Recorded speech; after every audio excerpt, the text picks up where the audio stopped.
Maya Bennett knew the evening was doomed, the moment her heels snapped in the restaurant parking lot. Not metaphorically. The actual heel. 1 second, she was hurrying toward the entrance of one of the most expensive restaurants in Chicago. The next, she was balancing on one foot with a handbag sliding down her arm, a sleeping 5-year-old pressed against her chest, and one extremely battered stuffed lion dangling between them. Maya stared at the broken shoe in her hand. Perfect. Absolutely perfect. She was already 27 minutes late. Her babysitter had cancelled. Her backup babysitter had stopped answering. Leo had fallen asleep in the car. And now apparently her footwear had decided it wanted no further involvement in the evening. Maya looked through the restaurant windows. Crystal chandeliers, white tablecloths, men in expensive suits. Women who looked as though nothing had ever spilled on them. Then she looked down at herself. Rumpled floral dress, one shoe, one sleeping child, a handbag containing enough emergency snacks to survive a minor apocalypse. Maya closed her eyes. There were moments in life when dignity could still be recovered. This was not one of them. So she took off the other heel, stuffed both shoes into her handbag, adjusted Leo against her shoulder, and walked inside, barefoot, because apparently humiliation was cheaper in pairs.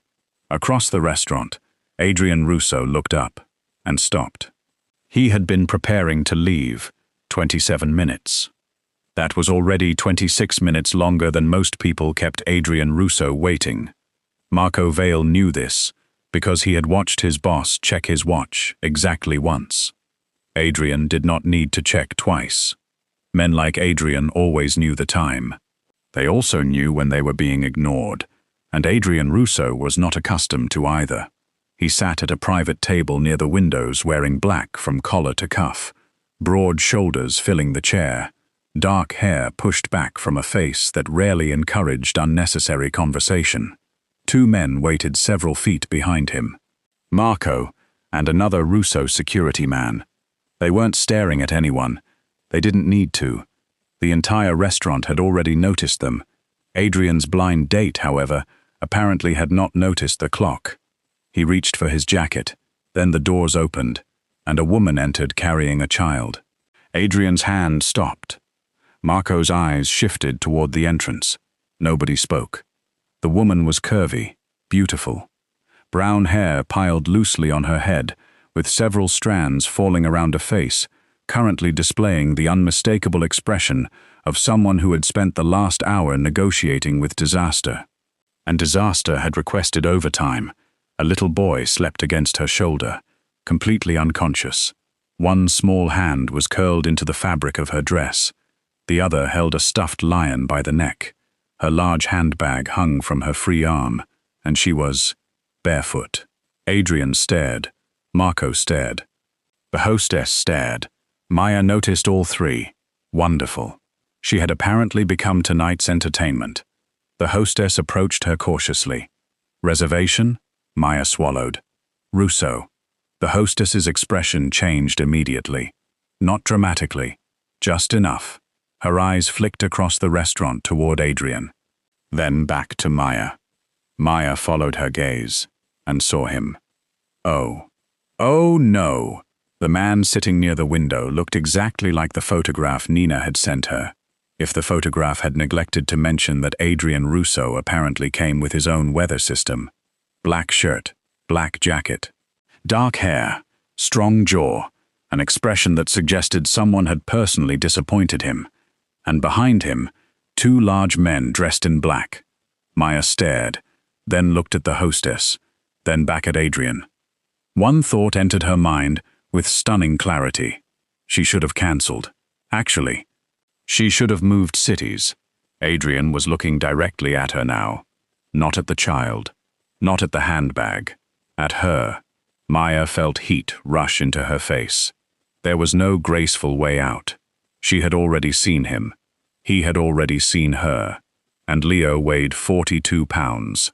Running was no longer a practical option.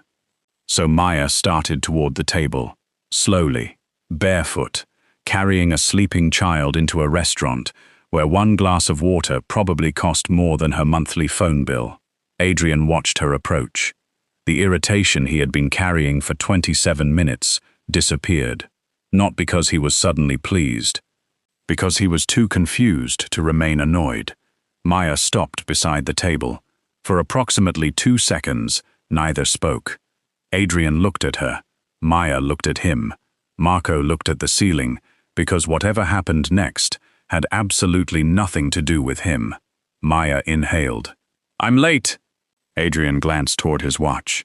Her eyes narrowed. "You didn't need to confirm it." The corner of his mouth moved. Barely, Maya noticed, so he did have facial muscles. Encouraging. She shifted Leo higher. "My babysitter cancelled." Adrian's eyes finally moved toward the sleeping boy. Maya continued before he could ask. "Then the backup babysitter cancelled." A pause.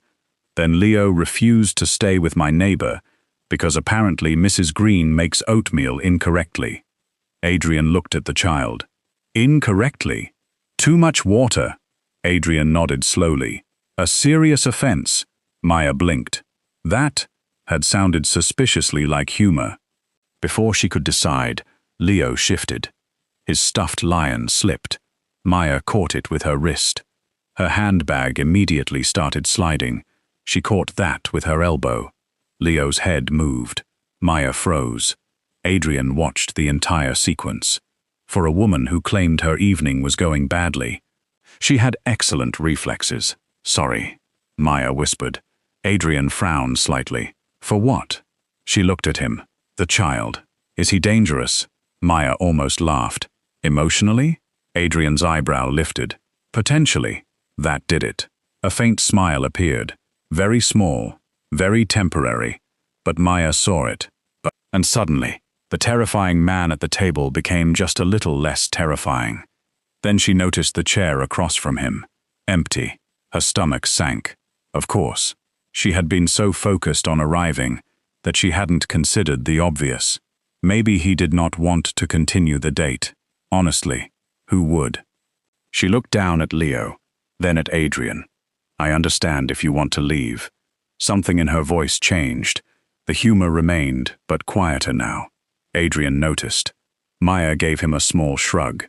"This isn't exactly what people picture when someone says blind date." No, it wasn't. Adrian had expected dinner. A polite conversation, perhaps wine. Two adults pretending not to notice when the evening became boring. Instead, Maya Bennett had arrived barefoot, carrying a sleeping boy and a stuffed lion that looked more exhausted than all of them combined. Nothing about this was what Adrian expected. That was precisely why he didn't leave. He stood. Maya stiffened. Then Adrian reached for the chair opposite him and pulled it out. "Sit." Maya stared. "Really?" Adrian looked at the sleeping boy, then her bare feet, then the enormous handbag. "You've already made it this far." Maya's mouth fell open. Marco lowered his gaze. He was definitely enjoying this. Maya carefully sat. Leo remained asleep against her. Adrian returned to his chair. For the first time since entering, Maya exhaled properly. A waiter appeared. Maya looked at the menu, then at the prices, then at the menu again. Adrian noticed. She immediately looked toward the cheapest section. He noticed that too, but he said nothing. Maya ordered sparkling water. Adrian ordered dinner. Enough for both of them. She looked up. "I haven't chosen." "I know. You just ordered for me." "I ordered several things. That's still suspiciously close." Adrian leaned back. "You can refuse them." Maya considered that. Reasonable. Annoying, but reasonable. Then a tiny voice came from her shoulder. "Rex is hungry." Maya froze. Adrian looked toward Leo. The boy's eyes were still closed. Maya whispered, "Rex is a stuffed lion." Adrian glanced at the toy. "I had gathered." Leo shifted, slowly opened his eyes, and found himself looking directly at Adrian. There was a long silence. The kind adults would have filled immediately. Leo did not. He simply stared. Adrian stared back. Maya felt danger coming. Not Mafia danger, much worse. 5-year-old honesty. Leo's eyes moved over Adrian carefully. Black clothes, gold watch, serious face. Then his gaze traveled behind Adrian, toward Marco, then the other security man. Leo sat up slightly. Maya? Yes, sweetheart? He pointed at Adrian. Maya's stomach dropped. Is this your date? Maya closed her eyes. Yes. Leo looked at Adrian again. Oh, that was all. Just, oh. Adrian's eyebrow lifted. What does that mean? Maya immediately shook her head. Don't ask. Adrian looked at Leo. I asked. Leo considered him, then leaned toward Maya and whispered loudly enough for Adrian to hear every word. He looks expensive. Silence. Marco turned away. Maya's mouth opened. Nothing came out. Adrian stared at the boy. Leo stared back without a single trace of regret. Maya finally found her voice. Leo. What? You can't tell people they look expensive. Why? Because... Maya stopped. Actually, she had no prepared parenting explanation for this specific situation. Leo pointed toward Adrian's watch. That probably costs a lot. Then toward his shirt. And that looks fancy. Then toward Marco. And he has 2 grown-ups watching him. Adrian slowly looked over his shoulder. Marco's expression became perfectly blank. Maya wanted to disappear beneath the table.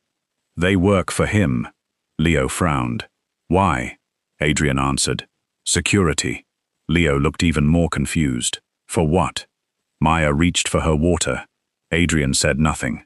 Leo turned toward Maya. Does he get lost? Maya inhaled water. Wrong moment. She coughed. Adrian's head dipped. His shoulders moved once.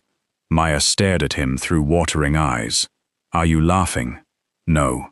You are. I am not. Marco knew Adrian Russo. He had seen the man handle negotiations involving millions without blinking. He had seen people shout at him, threaten him, lie to him. He had never seen Adrian Russo fighting a smile because a 5-year-old thought his security detail existed to stop him from getting lost. Marco decided this blind date deserved protection at all costs. Leo reached for Rex, then looked toward Adrian again. Do you have kids? No. A wife? No. A dog? No. Leo frowned. Anybody? The question was innocent. Completely innocent. But something inside Adrian's expression changed. Only for a second. Maya saw it. The humor softened. Leo did not know the question had landed anywhere. He was already making Rex walk across the table. But Maya noticed. Adrian had everything around him. Money, power, men who watched every doorway, a restaurant table where everyone seemed to know his name, and apparently, nobody waiting at home. Interesting. Very interesting. The waiter brought bread. Leo immediately became occupied. The interrogation ended, for now. And somehow, the dinner began working. Not normally. Nothing involving Leo was normal. He declared one vegetable suspicious. Asked Marco whether he was allowed to sit down. Told Adrian he needed more color in his clothes. Then stole a piece of Adrian's bread without asking. Maya apologized approximately 9 times. Adrian finally looked at her. You apologize a lot. She stopped. No, I don't. You've apologized 9 times. Maya stared. You counted. Yes. That's unsettling. Occupational habit. There it was again. Something she didn't understand. A glimpse. A question. She looked behind him toward the 2 men, then at Adrian. What exactly do you do? Adrian paused. Marco noticed. The humor remained, but the air shifted. Adrian could have answered easily. Business, investments, development, all technically true. Instead, he looked at Maya. Complicated things. Maya's eyebrows rose. That sounds completely legal. Adrian almost smiled again, and Marco, for the first time that evening, looked directly at his boss, because Adrian Russo had come to dinner intending to survive 2 hours. Nothing more, no attachment, No complications. Certainly no woman with soft brown curls, bare feet, a sharp mouth and a sleeping child. Yet nearly 2 hours later, he had forgotten she arrived 27 minutes late. He had forgotten he wanted to leave. He had even forgotten the meeting Marco had quietly cancelled once it became obvious Adrian was going nowhere. Then dinner ended. Outside, the city air was cool. Leo had fallen asleep again before they reached the parking lot. Maya carried him against her shoulder. Rex was trapped between them. Adrian walked beside her. Marco remained several paces back. Maya stopped beside an older silver SUV. Adrian looked at it. Maya caught the look. "Don't." "I didn't say anything. You looked." "At the car." "Yes. It has tape on the mirror. It has character." Adrian's mouth curved. Maya smiled. Then Leo shifted against her. His tiny hand tightened around Maya's dress. And through sleep, he whispered something. "Mom?" Maya stopped. So did Adrian. The smile disappeared from her face. Slowly, Maya brushed Leo's hair away from his forehead. Her voice became impossibly gentle. "It's Aunt Maya, sweetheart." Leo relaxed. Immediately, as though simply hearing her voice had told him he was safe. Adrian looked at her. "Aunt." "Not mother." Maya did not explain. She simply kissed Leo's temple and reached for the car door. But Adrian had spent his entire life studying the things people counts, didn't say. And suddenly, he understood there was much more behind Maya Bennett than a disastrous blind date. There was grief there, responsibility. Something heavy enough to live behind her humor without destroying it. That interested him far more than he wanted to admit. Maya finally looked at him. For the first time that evening, she seemed embarrassed again. "Well," she adjusted Leo, "I'm sorry your blind date came with additional luggage." Adrian looked at Leo, then Rex, then Maya. "I've had worse dates." She laughed. "You're lying." "Yes." Maya smiled. Adrian opened the car door for her. She carefully placed Leo inside, fastened him into his seat, placed Rex beside him, then closed the door. When she turned, Adrian was still there, closer now. Not dangerously close, just enough for Maya to become aware of him in a completely different way. She looked up. "So," Adrian waited. "I assume this is where we pretend tonight was normal." "No." Her eyebrows lifted. "It wasn't." Maya laughed softly. "At least we're honest."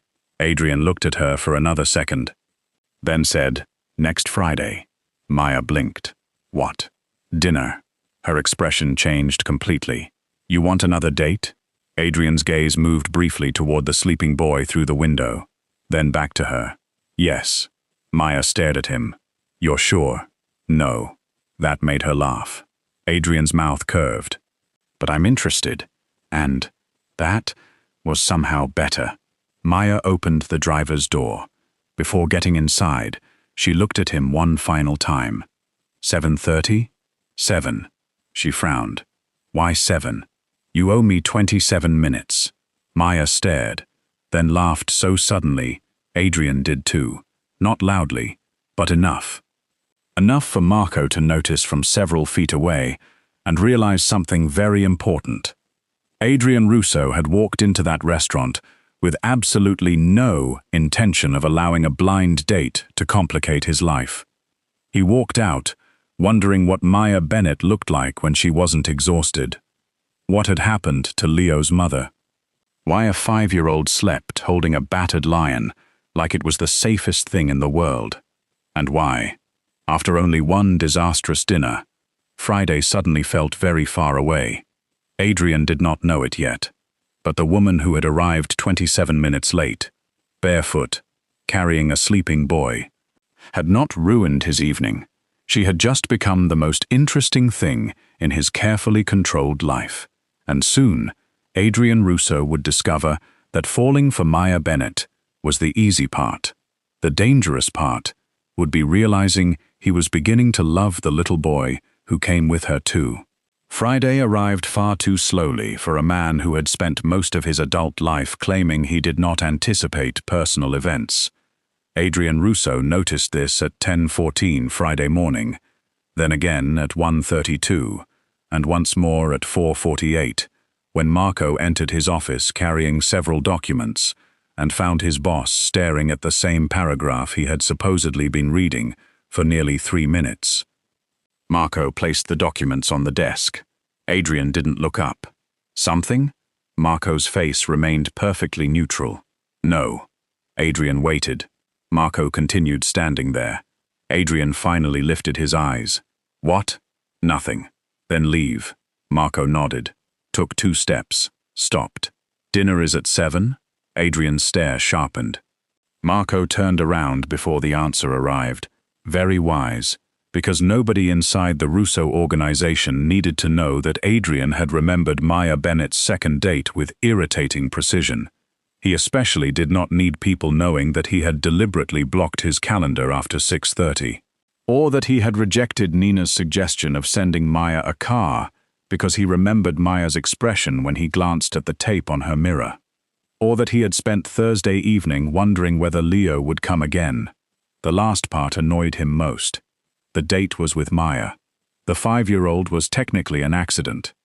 A loud, questionable, stuffed lion-carrying accident. Adrian had no reason whatsoever to wonder whether Leo would be there. At 5:58, his phone rang. Maya. He answered on the second ring, not the first. He had standards. Hello? Silence. Then Maya sighed. That sigh told him everything. Adrian leaned back in his chair. What happened? Why do you assume something happened? Because you sound like you're calling from the scene of a small disaster. Another silence. Then, do you remember Mrs. Green? Adrian did. The neighbor accused of criminal oatmeal preparation. Yes. She has food poisoning. Adrian's mouth almost moved. That seems unrelated to oatmeal. Please don't. He looked toward the window. Chicago stretched beneath the office. So Leo is coming. Maya paused. I was actually calling to cancel. Adrian frowned. That answer bothered him more than expected. Why? Because normal adults don't bring 5-year-olds on consecutive blind dates. Who established that rule? Society. I don't remember voting. She laughed. There. That sound. He liked that sound. More than he intended to. Maya continued. I don't want you thinking this is going to happen every time. Adrian looked at the clock. 6:02. He had already made the decision before she finished speaking. Does he eat Italian? Another pause. Yes. Then 7. Adrian. 7. He ended the call. Then stared at the phone. Marco, who had returned silently to retrieve the documents he had forgotten, witnessed everything. Adrian looked up. Marco looked at the papers. I forgot these. Take them. Marco did. As he reached the door, Adrian spoke. Marco. He stopped. If you tell Nina any of that conversation. Marco turned. I value my life. Excellent. Maya arrived at 6:54. Adrian noticed. Naturally. She entered wearing a dark blue wrap dress that fit her curves beautifully. Her hair falling loose this time, instead of escaping from a collapsing bun. Both shoes matched. No child in her arms. For 3 glorious seconds, Adrian thought childcare had somehow been solved. Then Leo ran through the restaurant entrance carrying Rex by one leg. MR Blackshirt. Half the room turned. Adrian closed his eyes. Briefly. Maya stopped behind Leo. Her face turned pink. I tried. Adrian stood. You failed. I know. Leo reached the table. Stopped. Examined Adrian carefully. Then looked at his clothing. Black shirt. Again. His small face became extremely satisfied. I knew it. Adrian pulled out Maya's chair. What? You only have one shirt. Maya made a sound somewhere between a cough and a laugh. Adrian looked at himself. Then at Leo. I own several. Are they all black? A pause. Yes. Leo nodded. Then it's one shirt. Adrian had negotiated with prosecutors more flexible than this child. Marco was seated across the room. His shoulders moved suspiciously. Adrian decided not to look directly at him. The evening began, and somehow, it was easier than the first. Maybe because Maya was not 27 minutes late. Maybe because nobody had lost footwear. Maybe because Adrian already knew that trying to conduct a normal adult dinner with Leo present was an unrealistic goal. He adjusted expectations accordingly. Leo ate pasta, mostly. Some ended up on his shirt. One piece somehow reached the table lamp. Nobody could determine how. Maya apologized twice. Adrian reminded her she had already exceeded her apology limit on the previous date. She told him nobody had given him authority to establish limits. Leo sided with Adrian because he liked the concept of rules when they applied to other people. Maya called this betrayal. Adrian silently approved. But somewhere between Leo explaining why lions would defeat sharks if sharks weren't cheating with water, and Maya stealing one of Adrian's fries after claiming she wasn't hungry, Adrian stopped thinking about leaving. Again. That was becoming a pattern, a dangerous one, because Adrian understood patterns. Patterns became habits. Habits became expectations. Expectations made people careless, and Adrian Russo had built his life on never becoming careless. Yet when Maya laughed and leaned toward Leo to wipe sauce from his cheek, Adrian forgot the argument entirely. She was beautiful when composed. He had already known that. She was more beautiful when she forgot anyone was watching. That realization arrived quietly. It stayed. The third date was at a park. That had not been Adrian's idea. Leo had overheard Maya discussing dinner and announced that restaurants were too much sitting. Adrian had unexpectedly agreed, so on Sunday afternoon, one of the most powerful men in Chicago found himself standing beside a playground, holding 2 coffees, while a 5-year-old screamed from the top of a slide that gravity was amazing. Maya sat on a bench. She accepted her coffee, looked toward Adrian's black sweater, then smiled. What? Nothing. That expression means something. You're wearing black at a children's park. I wasn't aware parks had a dress code. They don't. Then what's the problem? Maya looked toward the sandbox. 3 fathers wore shorts. One had a shirt with cartoon bananas. Another was covered in something that may have been apple juice. Then she looked back at Adrian. You look like you're here to acquire the playground. Adrian drank his coffee. I could. Maya stared. He glanced sideways. That was a joke. Her mouth opened. Then she laughed. That was a joke. Adrian frowned. Yes. We need to document this. He started walking away. Maya caught his sleeve. Still laughing. The touch stopped both of them. Her fingers remained around his forearm for half a second longer than necessary. Adrian looked down. Maya noticed. Slowly released him. The air changed. Not dramatically. Just enough. A current, passing beneath something ordinary. Then Leo shouted from across the playground. MR! Black shirt! Adrian looked away first. Maya exhaled. Leo pointed toward the swings. Push me! Adrian stared at the child. Ask properly, Leo thought. Push me, please. Adrian looked at Maya. She raised both hands. He said please. Adrian went. That was how it started. 1 push, then another, then another. 10 minutes. 15. 20. Leo had apparently entered a long-term contractual arrangement with momentum. Adrian pushed. Leo shouted higher. Adrian reminded him humans required bones. Leo considered bones an unnecessary limitation. Maya watched from the bench.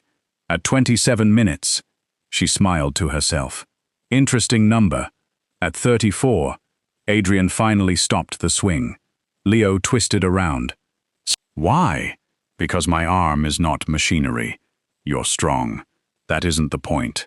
You have 2 arms. Maya covered her mouth.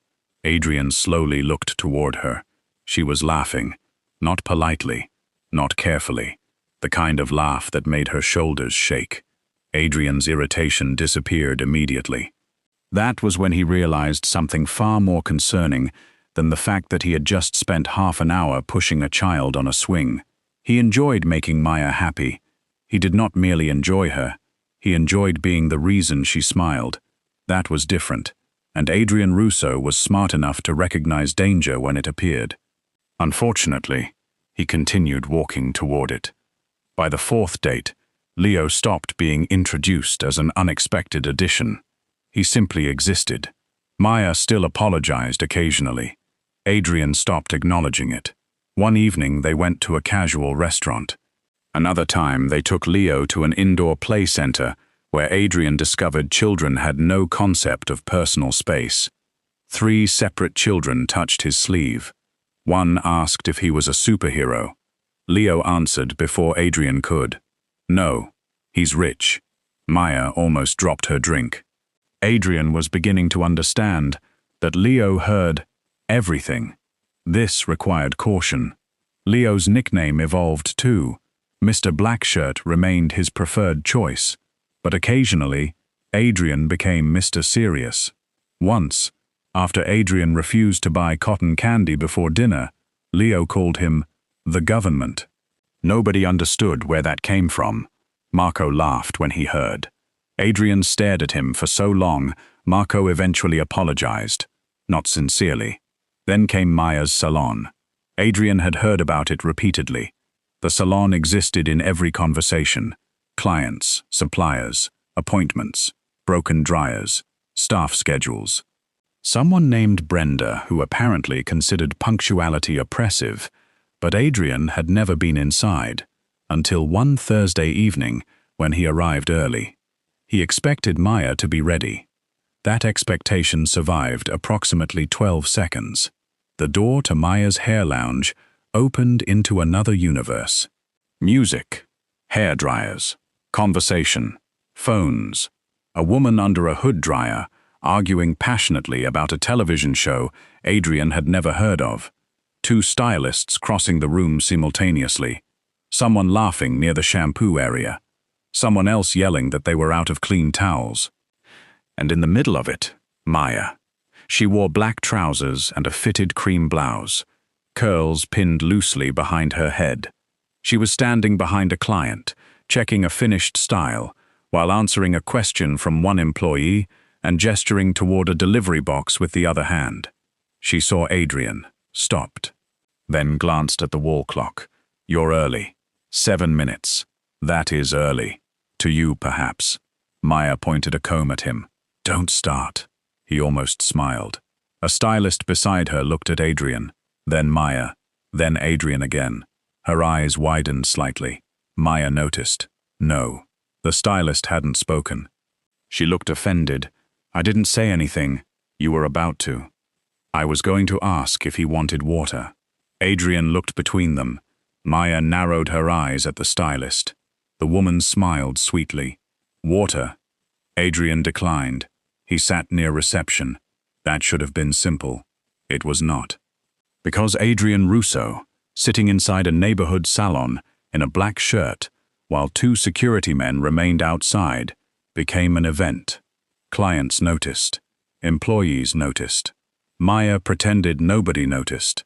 One older woman under a dryer leaned toward the stranger beside her and whispered something. Adrian could not hear because of the machine. He did not need to. The woman looked at him immediately afterward. Maya caught his expression. Don't intimidate my clients. I am sitting. You intimidate while sitting. That seems like their problem. It becomes my problem when they stop booking appointments. Adrian leaned back. Then tell them I'm harmless. Maya stared. Neither spoke. Then both laughed, because there were lies, and then there was that. He watched her work for another 40 minutes, and the longer he watched, the more something unexpected happened.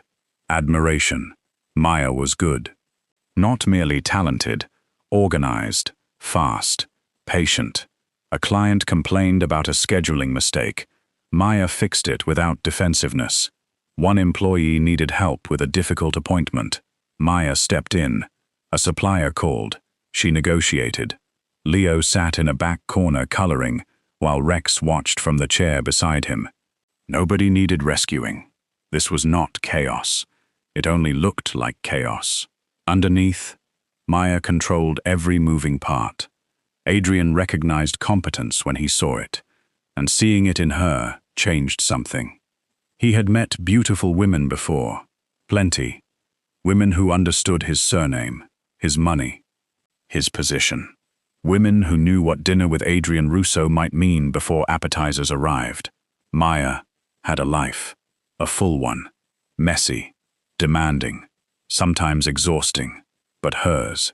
And Adrian realized, with growing fascination, there was no obvious place for him inside it, which made him want one. That was new. By 8:16, the salon finally emptied. Maya locked the door, turned, found Adrian still sitting. She blinked. "You waited?" "Yes. You could have left. I said I'd pick you up." "So?" Adrian looked at her. "I said I would." Simple. Nothing romantic about the sentence. Except Maya went very still. Adrian noticed. Her gaze dropped for half a second, then returned. Okay. The humor disappeared briefly. Something softer replaced it. He did not understand why. Not yet. Maya grabbed her coat. Leo had fallen asleep on a small sofa near the back, with Rex tucked beneath his chin. Adrian looked over. Maya sighed.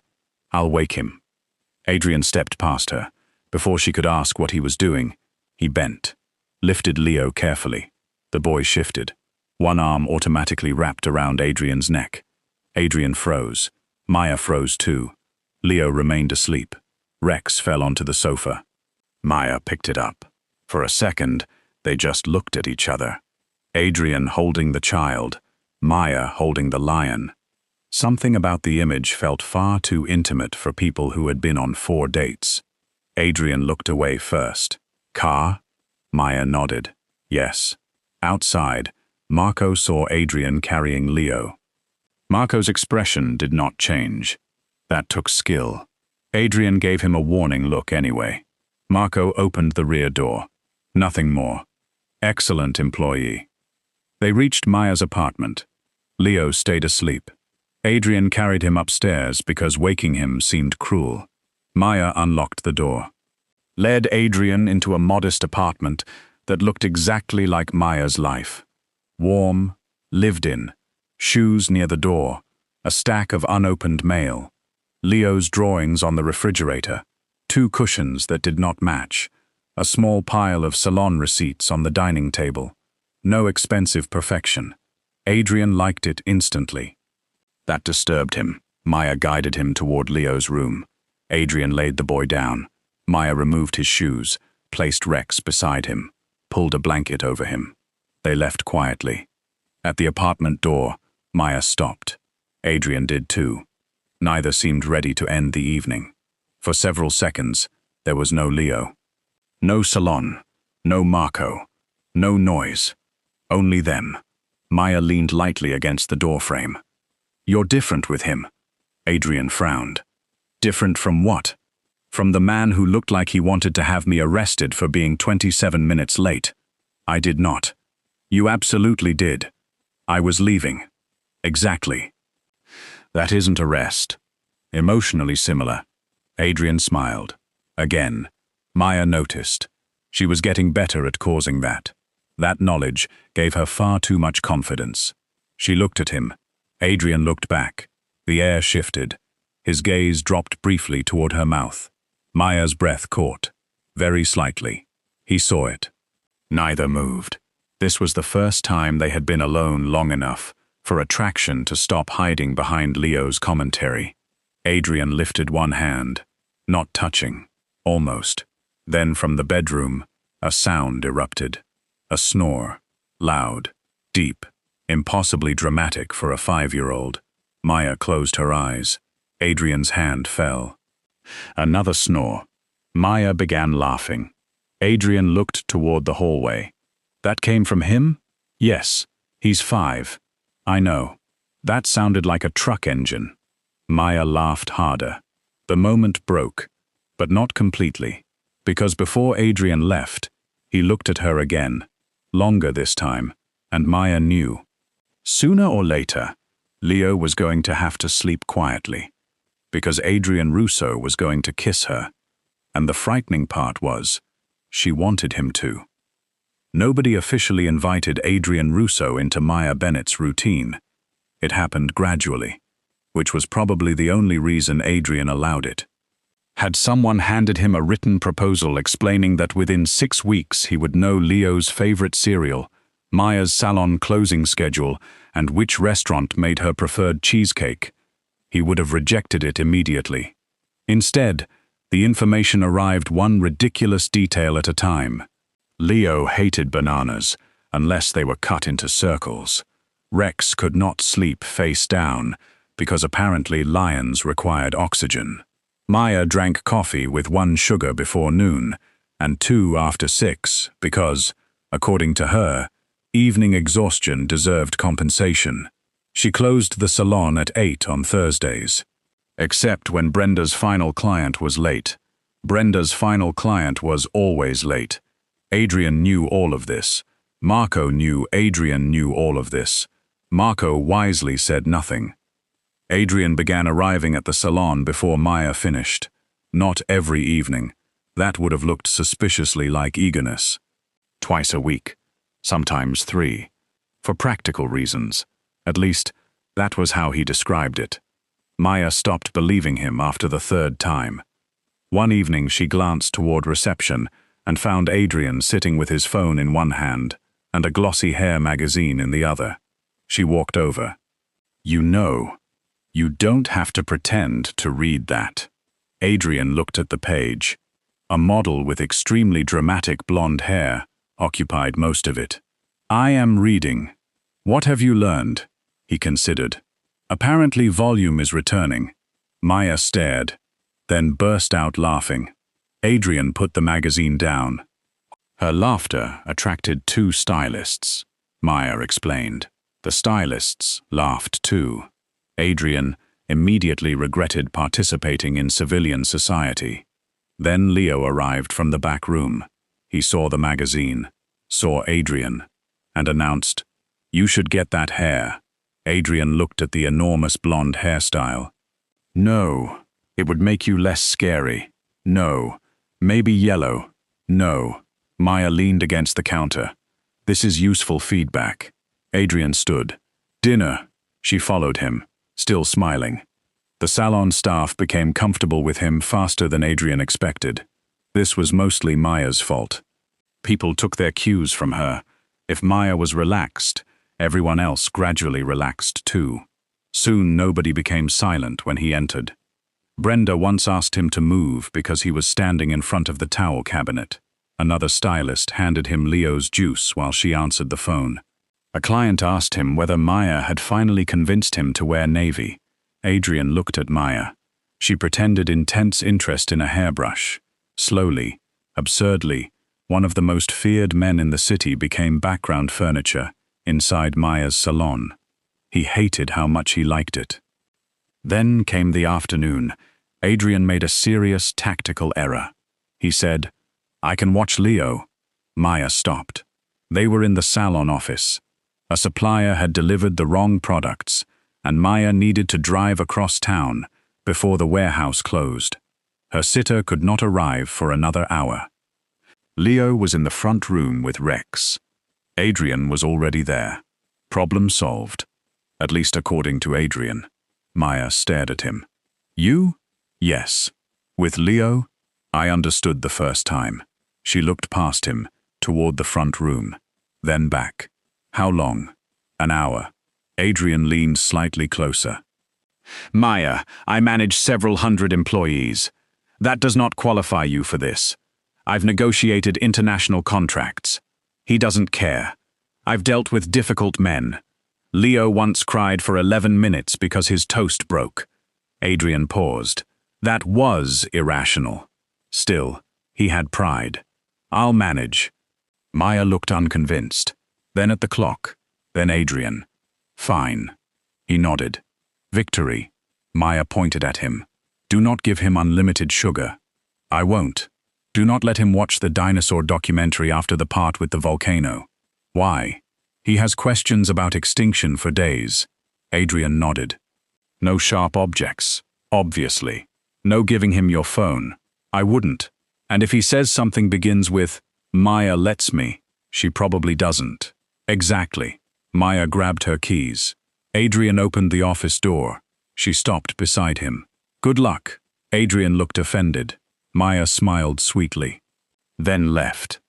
12 minutes later, Adrian understood. It began with salon boss. Leo invented the game. Adrian did not remember agreeing. Apparently consent was optional. Leo draped one of Maya's black styling capes around Adrian's shoulders. Adrian sat in a chair. This was tactical. Sitting seemed safer than allowing Leo to climb anything. Then Leo appeared with a comb. Adrian's eyes narrowed. What is that? A comb. I know. You need hair. I have hair. Better hair. Adrian stared at him. Leo stared back. Somewhere in the universe, an ancient negotiation principle died. Leo began combing, badly. Adrian tolerated it. Then Leo found hair clips. Adrian did not tolerate those. No, but no, you'd look pretty. Leo. One clip appeared in Adrian's hair anyway. He reached up. Leo gasped. You ruined it. Adrian removed the clip. Leo folded his arms. You're difficult. Adrian stared. This child had known him approximately 6 weeks, already too perceptive. Then Marco entered. He had come to deliver documents. He opened the salon door, stopped. Adrian sat in Maya's styling chair, wearing a black cape. Leo stood behind him holding a comb. For 3 beautiful seconds, nobody moved. Marco's eyes flicked to the cape, then Adrian, then the single tiny purple clip Leo had apparently managed to attach near Adrian's collar without him noticing. Adrian's voice became dangerously calm. Whatever you're thinking, stop. Marco nodded. I wasn't thinking anything. Good. Leo looked at Marco. I'm fixing his hair. Marco lowered his gaze. Clearly. Adrian's eyes narrowed. Leo pointed toward another chair. You too. Marco looked at Adrian. Adrian leaned back. For once, his expression said exactly what Marco wanted it to say. Suffer with me. 10 minutes later, Marco was sitting beneath a cape too. Leo had appointed himself creative director. Adrian considered this justice. Then Rex disappeared. Everything changed. Leo noticed first. He checked the reception chair. Nothing. Under the sofa. Nothing. Behind Maya's desk. Nothing. His face slowly changed. Adrian saw it. The playful child vanished. In his place was a little boy, suddenly dunned. Jerry worried. Rex? No answer. Leo searched faster. Adrian stood. Where did you have him? Leo didn't know. His voice became smaller. He was here. Adrian looked toward Marco. Marco understood immediately. The search began. Not because Rex was valuable. Objectively, Rex was worth perhaps $15. Emotionally, the lion appeared to be worth more than several Russo properties. That changed priorities. Marco checked the office. Adrian checked storage. Leo searched under every chair. Adrian opened cabinets. Nothing. Leo's eyes started shining. Adrian disliked that immediately. He crouched in front of him. We'll find him. Leo looked uncertain. Adrian did not make promises lightly, but this one, he intended to keep. They searched again. Then Marco noticed something sticking from Adrian's coat, where it hung near reception. A fuzzy tail. Marco reached inside, pulled out Rex. Adrian stared. Leo gasped. Rex! He ran over, grabbed the lion, hugged it, then looked at Adrian's coat. I put him there. Adrian frowned. You forgot. I thought he could guard you. Silence. Adrian looked at the battered lion, then at Leo. Guard me? Leo nodded seriously. You have babysitters, but Rex is better. Marco turned away so quickly it became suspicious. Adrian ignored him. Something warm and deeply inconvenient moved inside his chest. Leo hugged Rex tighter, then suddenly threw one arm around Adrian's neck. Quick. Childish. Automatic. A thank you without ceremony. Adrian froze. Again. He was beginning to suspect children weaponized affection through surprise. Leo released him almost immediately and went to tell Rex he had been irresponsible. Adrian remained crouched for another second. Marco saw, said nothing. For once. Not because Adrian was dangerous, because Marco understood that some moments deserved privacy. Maya returned 40 minutes later. She opened the salon door, stopped. One styling chair was crooked. 3 towels were on the floor. Marco stood near the counter looking exhausted. Leo sat cross-legged with Rex, and Adrian, the man who had insisted he could handle one 5-year-old, was staring at a plastic comb like it had personally betrayed him. Maya's eyes narrowed. What happened? Adrian looked at her. Nothing. Marco coughed. Maya looked at Marco. He looked away. Leo spoke. Mr. Blackshirt lost Rex. Adrian turned. You lost him. He was in your coat. You put him there. Leo shrugged. Maya stared between them, then noticed the purple clip still attached to Adrian's collar. Her mouth opened. Adrian followed her gaze. Too late. Maya started laughing, not politely, not quietly, full-body laughter. She bent against the counter. Adrian removed the clip. Maya. That made it worse.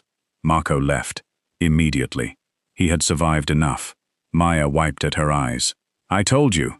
Adrian folded his arms. You were gone 40 minutes. And? I understand your exhaustion. The laughter slowed. Maya looked at him. That sentence landed differently. Adrian hadn't said it as a joke. He meant it. Maya's expression softened. Do you?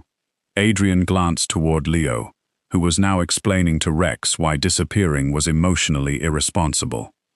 Yes, she smiled. Smaller now, warmer, and Adrian realized he would willingly endure Salon Boss again, just to see that smile. He did not tell her. He still possessed some survival instinct. A week later, Maya's salon plumbing failed. Not dramatically. There was no flood. Just one shampoo station refusing to cooperate and another making noises usually associated with dying machinery. Maya called 3 plumbers.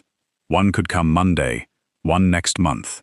One apparently believed answering voicemail was optional. Adrian arrived during this process. He listened for 30 seconds, then reached for his phone. Maya saw. No. He stopped. What? No. I haven't done anything. You're about to.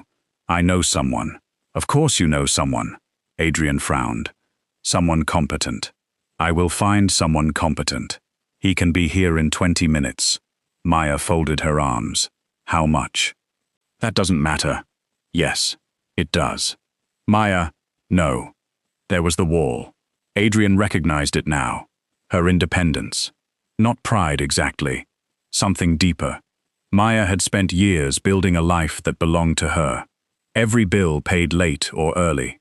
Every repair. Every business decision. Every impossible day with Leo. She did not want love arriving disguised as ownership. Adrian lowered the phone. What do you want? The question surprised her. She relaxed slightly. A plumber. I have one. One I pay. Adrian considered. Fine. And don't mysteriously buy the building. His eyes narrowed. I wasn't planning to. You looked like you were planning 3 things. I always look like this. Maya smiled. The plumber came. Maya paid. Adrian stayed out of it. Mostly. He did negotiate the plumber's arrival time by approximately 45 minutes. Maya allowed that. Compromise. Then came Eric Cole. Eric owned the gym 2 doors down. 35. Friendly. Athletic. Easy smile. He had known Maya for nearly 2 years, which meant he possessed one enormous advantage over Adrian. History. Adrian disliked him immediately. Not openly. That would have been childish. Internally. With professionalism. Eric stopped by the salon one evening carrying 2 coffees, one for himself, one for Maya. Adrian arrived exactly as Eric handed hers over. Timing, Terrible. Maya looked up, saw Adrian, then Eric, then Adrian again. Interesting. Adrian approached. Maya introduced them. Eric offered his hand. Adrian shook it.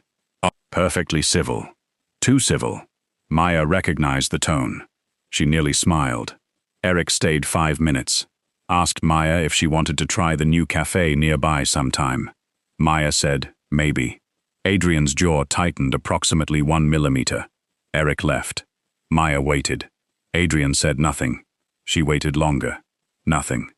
Finally, his posture is terrible. Maya blinked. What? Eric. She stared. He leans forward. Maya's lips twitched. That bothers you? It indicates poor core strength. He owns a gym. Then it's worse. Maya turned away. Her shoulders shook. Adrian watched. You're laughing. No. You are. She turned back. You're jealous. I am not. Adrian. No. You criticized another man's spine. He has a spine. He uses it incorrectly. Maya laughed so hard, Brenda peeked from the break room. Adrian left 7 minutes later. Maya smiled for the rest of the evening, because powerful Adrian Russo apparently became anatomically judgmental when jealous. She stored that information carefully. It might be useful. But humor had a way of making people careless.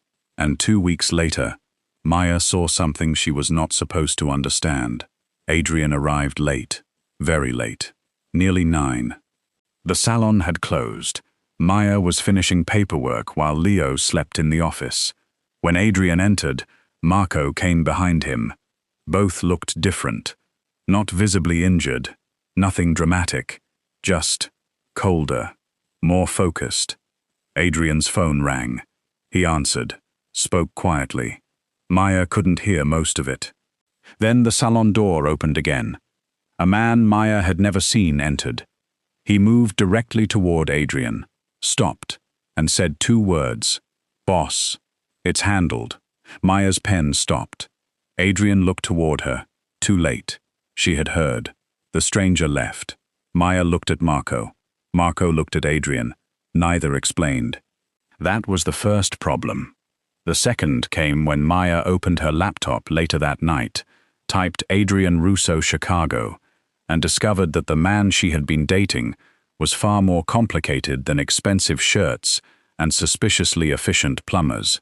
There were business articles, photographs, court mentions, old investigations, a surname attached to whispers that never became convictions, hotels, construction, shipping, nightclubs, and repeatedly, 2 words, Russo family. Maya sat alone at her kitchen table. Leo slept down the hall. Rex beside him. She stared at Adrian's photograph on the screen. The humor vanished, not because she suddenly believed Adrian would hurt her. She knew him better than that now. The frightening part was simpler. She had brought Leo into his world without knowing what that world was, and Adrian had let her. Adrian knew something was wrong before Maya spoke. She did not answer his morning message. That was unusual. She did not answer at lunch either.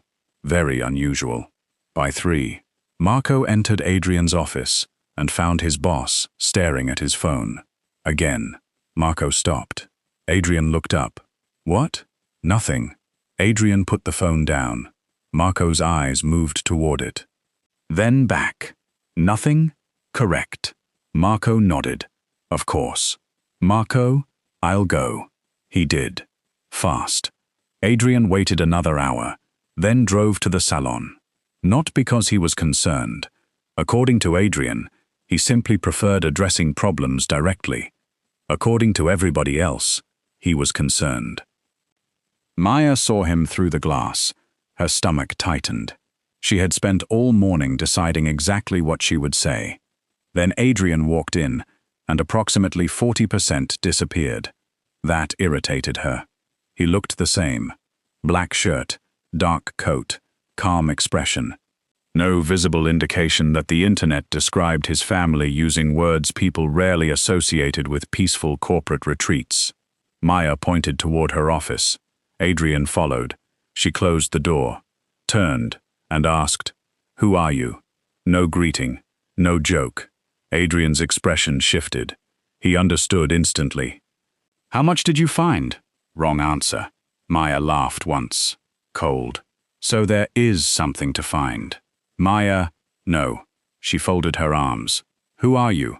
Adrian looked through the small office window toward the salon. Leo was not there. Good. He looked back at her, then told the truth. Enough of it. Russo businesses, family influence, the organization inherited through generations, the legitimate companies, the less legitimate history. The fact that Adrian had spent years pushing more of their operations toward businesses that could survive daylight. He did not pretend his surname was clean.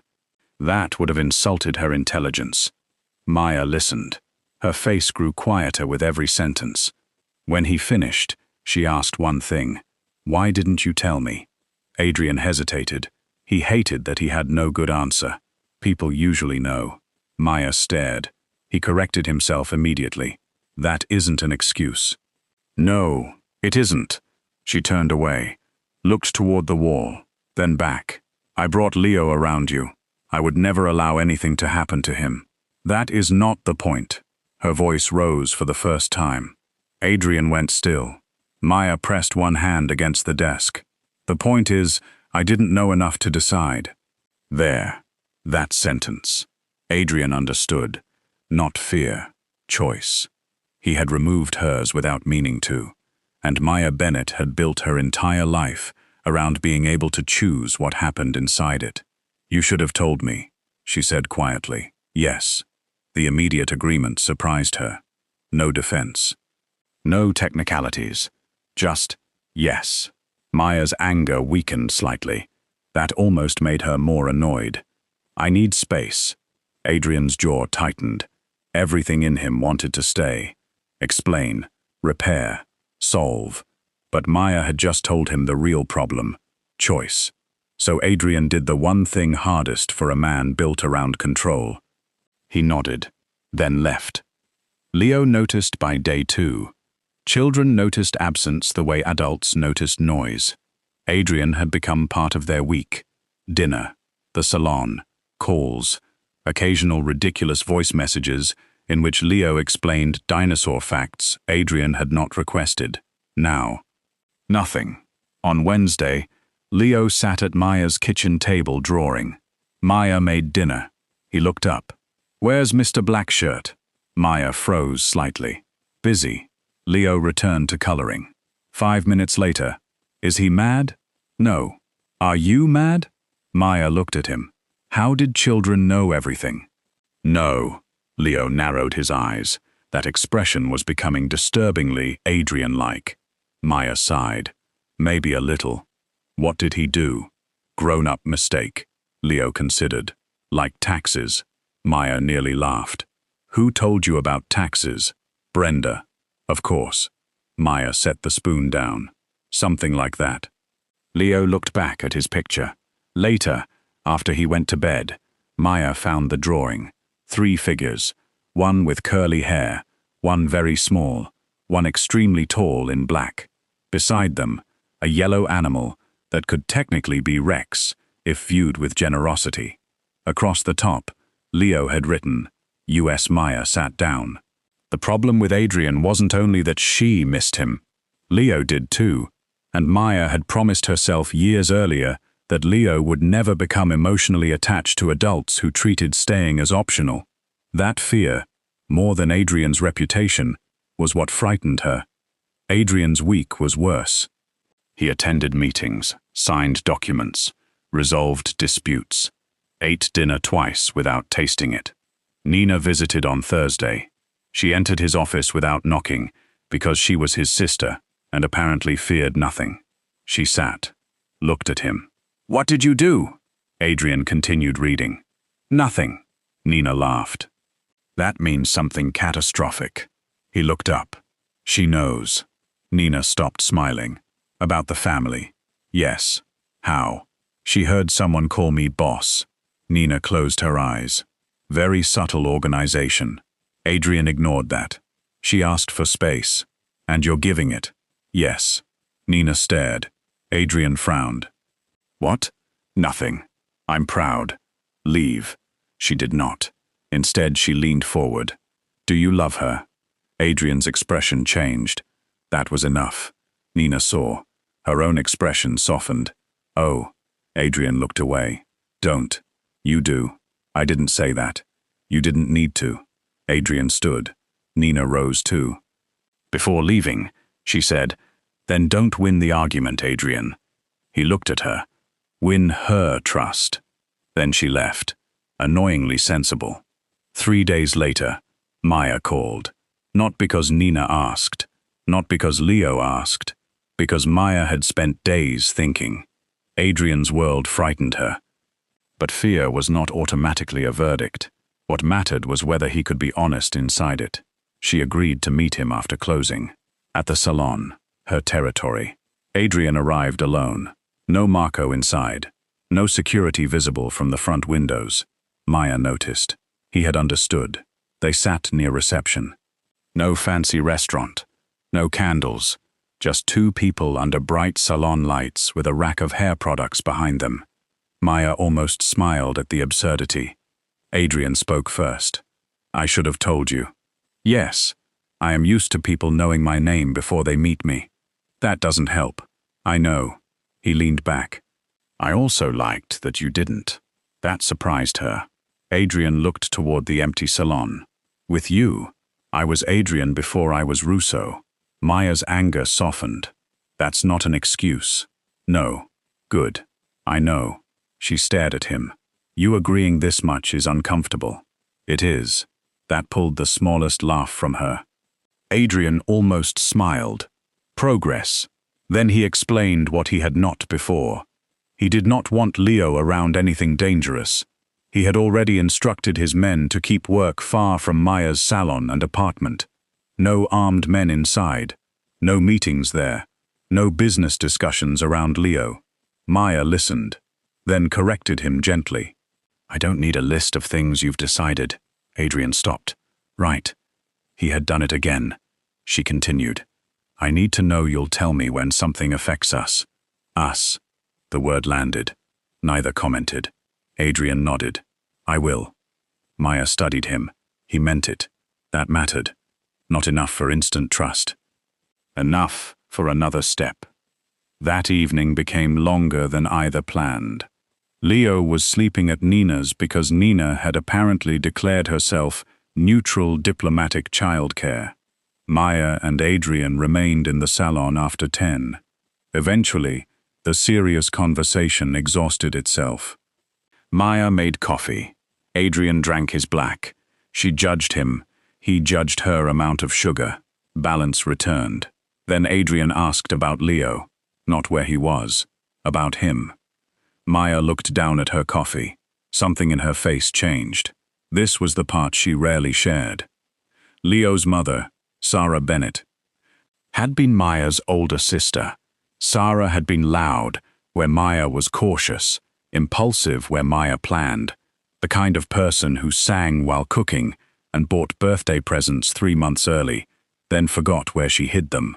Maya smiled while describing her. Then the smile disappeared. 2 years earlier, Sarah and her husband died in a highway accident. No warning, no time to prepare. 1 phone call, then a hospital corridor, then paperwork, then a 3-year-old boy asking where his parents were.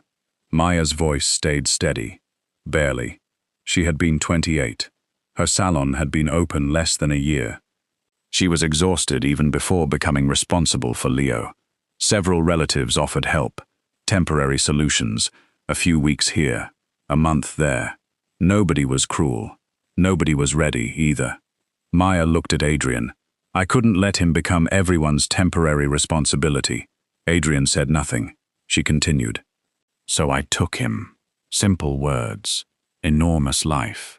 She learned preschool applications, doctor appointments, night terrors, children's fevers, how much food a 3-year-old could somehow refuse while still growing. She learned grief did not look the way adults expected in children. Leo would cry for Sarah one night, then demand pancakes the next morning. He would ask when his father was coming back, then become furious because Rex was under the bed.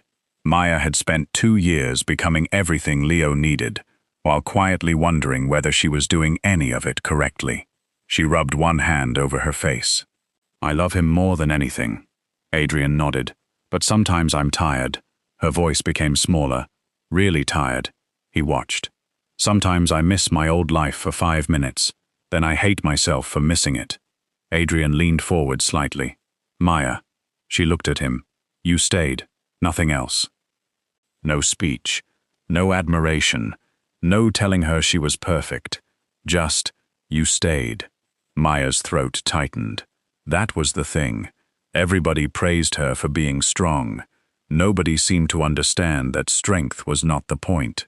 She had simply remained, when leaving would have been easier. Adrian understood that. Perhaps because staying had never been simple for him either. Silence filled the salon. Warm, heavy, different. Maya looked at him. Adrian looked back. This time there was no snoring child down the hall. No client. No Marco. No interruption waiting nearby. Adrian stood slowly. Maya remained still. He moved closer. Not enough to trap. Enough to ask without words. His fingers brushed one loose curl away from her cheek. Maya's breath caught. There it was again. The moment from her apartment. Only stronger. Weeks of tension, humor, frustration, jealousy, waiting. Adrian lowered his head slightly, then stopped. "Tell me no." Maya's eyes dropped toward his mouth, then lifted. "No." Adrian froze. Her lips curved. "I mean, I'm not telling you no." For 1 second, he stared. Then she laughed softly. "You're very easy to confuse for a criminal mastermind." That was the last thing she said, before Adrian kissed her. Slowly, carefully. One hand at her waist, the other against her cheek. Maya's fingers curled into the front of his shirt. The first kiss lasted only a few seconds. Then they separated, looked at each other. That was the mistake, because whatever caution remained disappeared. Adrian kissed her again. Deeper this time. Maya leaned into him. His arm tightened around her curves. Her hand slid up into his hair. Months seemed to collapse into one warm, breathless moment. Beneath salon lights, neither would ever look at the same way again. Then the front door rattled. Both separated instantly. Adrian turned. Maya's eyes widened. The door opened. Nina stepped inside, holding Leo's hand. Maya stared. "Nina?" Nina looked at Adrian. Then Maya.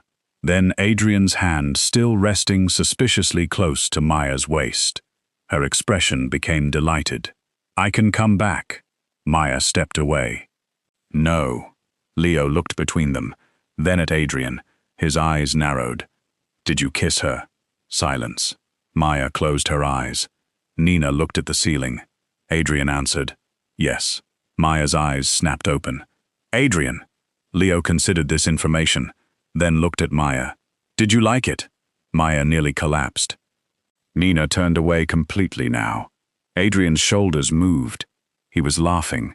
Maya pointed at him. "This is your fault," I answered honestly. That was not necessary honesty. Leo lifted Rex. "You can kiss her." Maya stopped. Adrian looked toward him. Leo became serious. "Just don't make it weird." 3 seconds of silence. Then Nina lost control first. She laughed. Maya followed. Adrian tried not to. Failed. And somehow, standing inside her salon at 10:30 at night, while a 5-year-old issued romantic regulations, Maya realized she had forgiven Adrian more than she intended. Not completely. Trust would still require work, but enough to try. And Adrian Russo, who had spent years making men nervous with one glance, had just received relationship approval from a child holding a stuffed lion. Life was becoming humiliating. He had never been happier. The next month should have frightened Adrian. Instead, it became the best month he could remember. Because romance with Maya did not look the way his previous relationships had looked. There were expensive dinners, occasionally, But most of the time, there was life. Maya's life. Messy. Funny. Full. Adrian started arriving with coffee. Never flowers. Maya did not dislike flowers. She simply preferred caffeine because roses were useless at 8:15 after 3 clients had changed appointments, and Leo had refused breakfast for reasons involving the shape of toast. So Adrian learned. Coffee. 1 sugar before noon, 2 after 6. One evening he arrived carrying the wrong order. Maya tasted it, stopped, looked at him. This has 1 sugar. Adrian frowned. And? It's after 6. He looked at the clock. 6:07. Then at her. You have a system. Yes. That makes no sense. Neither does wearing black in July. He took the coffee back, returned 8 minutes later with the correct one. Maya kissed him. Adrian decided the system made perfect sense. Leo adapted to their relationship with disturbing ease. He did not call Adrian father. Nobody encouraged that. Adrian never asked. What developed was stranger and sweeter. Leo simply began expecting him. If Adrian said he would come Tuesday, Leo watched the clock Tuesday. If Adrian promised to call, Leo expected the phone. And Adrian, for the first time in his adult life, became terrified of being late. Not because Leo would punish him, because Leo would believe him. That was heavier. One Saturday morning, Adrian arrived at Maya's apartment at 8. Leo opened the door wearing dinosaur pajamas and 1 sock. Why are you here? Adrian looked down. Good morning. Why? Maya invited me. Leo thought. Then shouted over his shoulder. Maya, your boyfriend is here. Adrian stared. From the kitchen came the sound of something dropping. Maya appeared. Hair messy. No makeup. Oversized shirt. She stopped. Adrian looked at her. She looked down at herself, then at him. You're early. 2 minutes. That counts. Leo walked away. Maya remained. Adrian's gaze lingered. She looked different. Soft. Sleepy. Real. He liked this version too. That was becoming a problem. Maya folded her arms. Stop looking at me. Why? I look terrible. No. That sounded suspiciously fast. Adrian stepped closer. You look beautiful. Maya stared. No joke. No tease. Just fact. The compliment affected her more because Adrian did not distribute them casually. She reached up, kissed him once, then whispered, If you tell anyone I'm affectionate before coffee, I will deny it. Adrian nodded solemnly. Understood. Leo shouted from the kitchen. I heard that. Maya closed her eyes. Adrian laughed. They took Leo to the zoo. That was Nina's suggestion. Adrian had expected animals. He had not expected 3 hours of Leo explaining animals to him. Apparently attending kindergarten granted expertise. The lion enclosure created controversy. Leo held Rex up. This is his cousin. Adrian looked toward the enormous male lion. Does Rex know? Yes. Have they met? No. Then how? Maya touched Adrian's arm. Don't. He looked at her. Just accept it. Adrian did. Growth. Later, Leo demanded a photo. Maya stood beside Adrian. Leo wedged himself between them. Rex occupied the center. A stranger offered to take the picture. Adrian almost refused automatically. Then Maya handed over her phone. The stranger snapped several. In one, Leo was laughing. Maya was looking down at him. Adrian was looking at Maya. He did not realize until later. Maya did. She stared at the photograph that evening. That look was not casual. It was not attraction alone. Something deeper lived there. Something Adrian had not said yet. And Maya was afraid to name it, because she suspected she felt the same. The salon became their evening headquarters. Some nights Adrian arrived at 7. Maya worked. Leo colored. Marco occasionally stood outside, looking like the world's least enthusiastic chauffeur. Adrian helped with small things. Never clients. He refused. but he carried supply boxes, locked doors, checked a stubborn window latch. Once, under direct supervision, he folded towels, poorly. Maya watched him. "You're bad at that.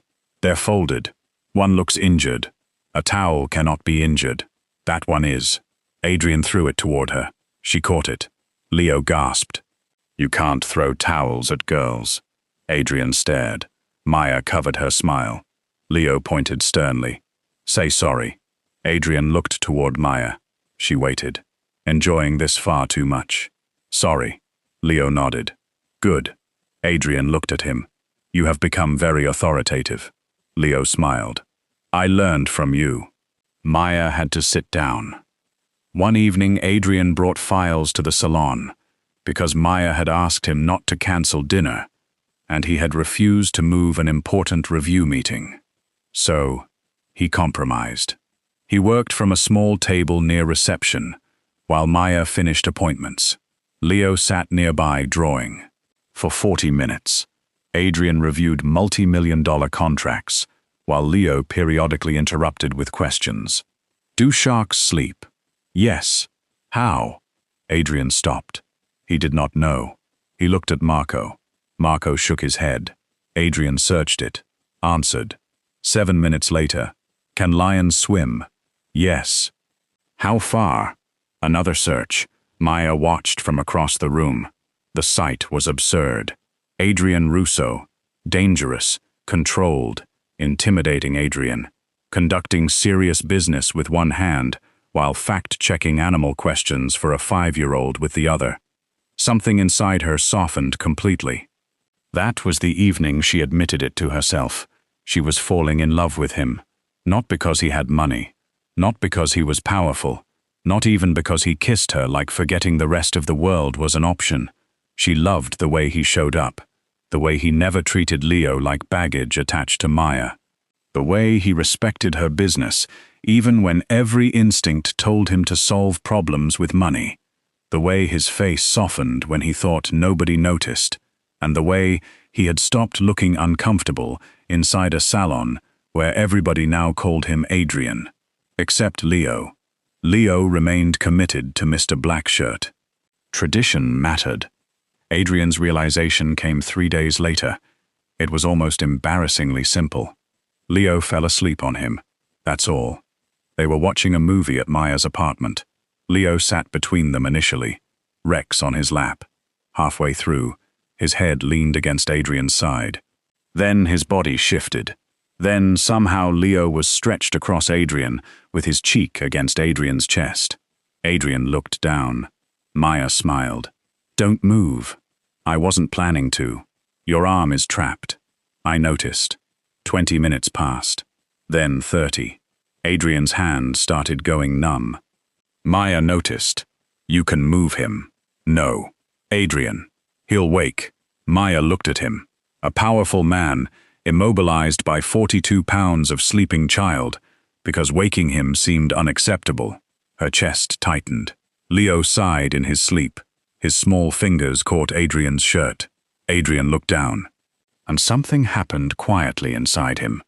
No dramatic revelation, no thunder, just a certainty so calm it frightened him. He loved the boy. Different from Maya, but real. And if that was true, then what he felt for Maya was already far beyond attraction. He looked toward her. Maya was watching. Their eyes met. Neither needed to speak. The room suddenly felt like something Adrian had avoided his entire adult life. Home, that should have been beautiful. Instead, it reminded him of Sicily, the obligation he had not yet told her about. And for the first time, guilt entered the relationship. The Sicily arrangement had been made before Maya, months before the blind date. Russo interests overseas had entered a leadership transition after Adrian's uncle Carlo announced plans to retire. Adrian had agreed to spend 6 months in Palermo, possibly 9. The structure needed rebuilding. Personnel changed. Trust restored. At the time, the decision had been easy. Chicago would continue without him. Nothing personal tied him strongly enough to make distance matter. Then Maya arrived. barefoot, 27 minutes late, and ruined the simplicity. Adrian postponed the departure twice. Business reasons, technically legitimate. Marco knew better. Nina knew immediately. Maya knew nothing. Adrian kept telling himself he would explain once he found another arrangement. Then, once Carlo's position became clearer. Then, after one more meeting. Then, after Leo's school event. Then, after Maya's busiest week. Every excuse sounded reasonable. Together, they became cowardice. Adrian understood this. He still delayed, because for the first time, honesty had something enormous attached to it. Loss. The truth arrived on a Wednesday. Not from Adrian. Of course. That would have been too easy. Marco entered Maya's salon after closing.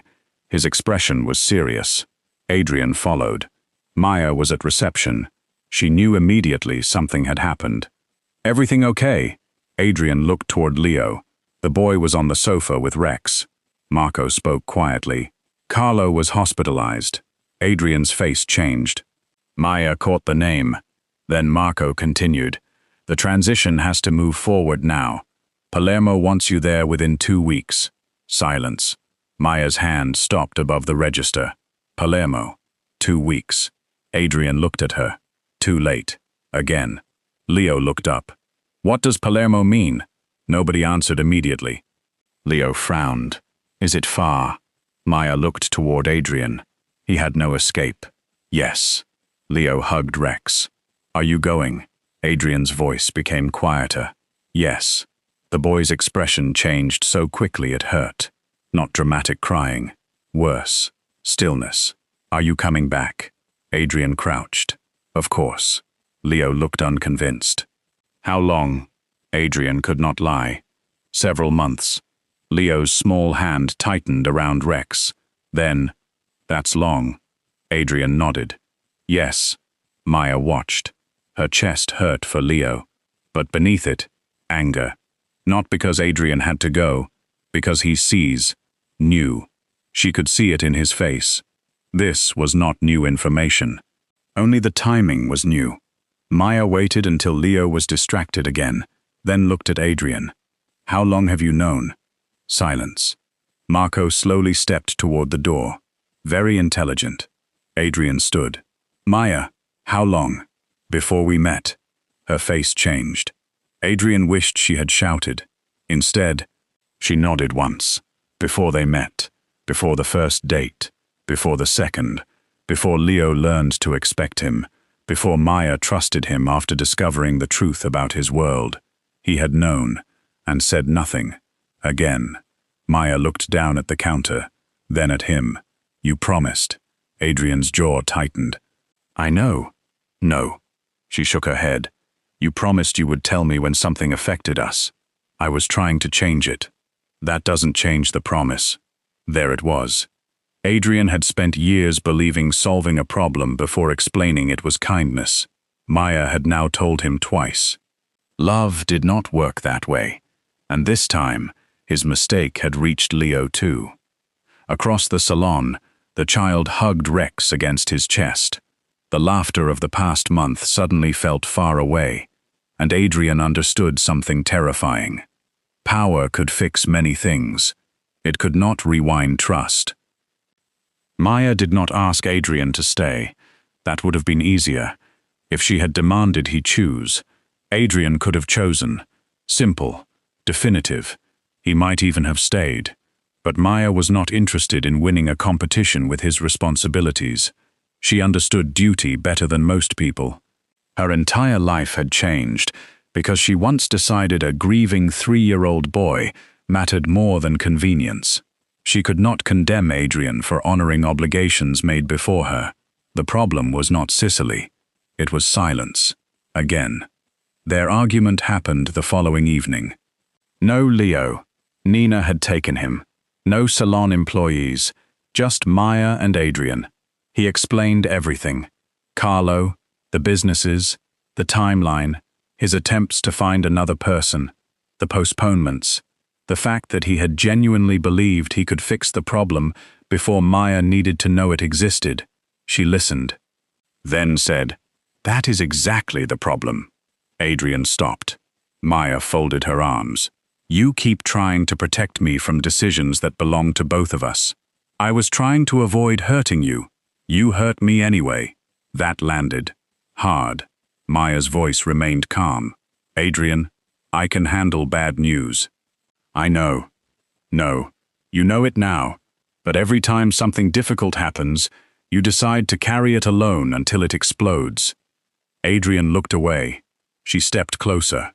"I don't need a perfect man." His gaze returned. "I need one who trusts me enough to tell me the truth before he has an answer." Silence. That was harder for Adrian than she understood. Answers were safety. Uncertainty was weakness. He had been raised to speak after decisions were made, never before. But relationships demanded access to the messy middle. Maya needed the part where he did not know. That frightened him. Adrian said quietly, "I don't know how." Maya softened. "There, finally. Not control, not certainty. Truth. I know." He looked at her. "That doesn't mean you can't learn." For 1 second, hope returned. Then Maya continued, "But Leo is already attached to you." Adrian's face changed. "He has lost enough. I would never abandon him. I believe that you believe that. That isn't fair." "No." Her eyes shone. "It isn't." She turned away. "That is the problem with children. They don't care what adults intended." Adrian said nothing. Maya wiped beneath one eye before a tear could fall.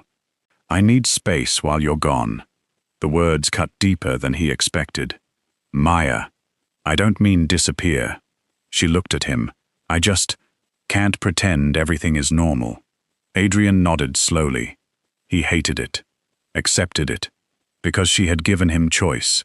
Now he had to give her the same. The next 2 weeks were strange. Adrian still saw Leo. Maya allowed it.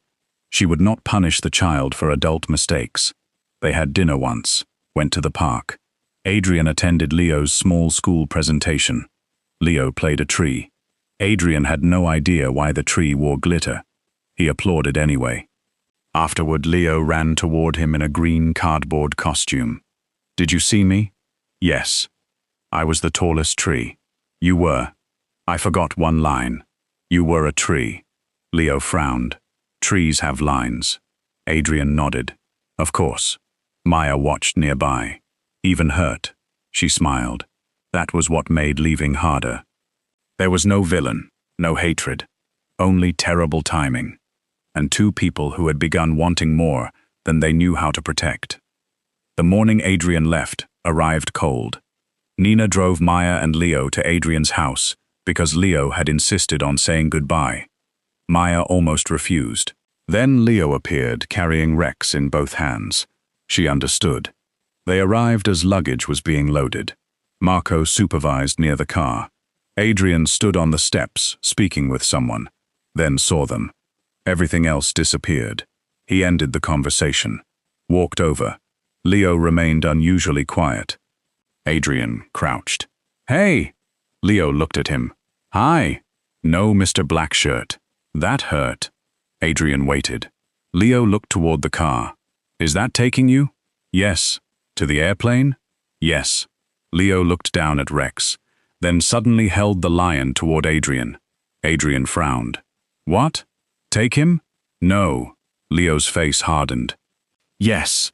Leo, he keeps people brave." Adrian stopped. Maya looked away. Her throat tightened instantly. Rex had slept beside Leo almost every night since Sarah died. Adrian knew. That was why he could not take him. "You need him."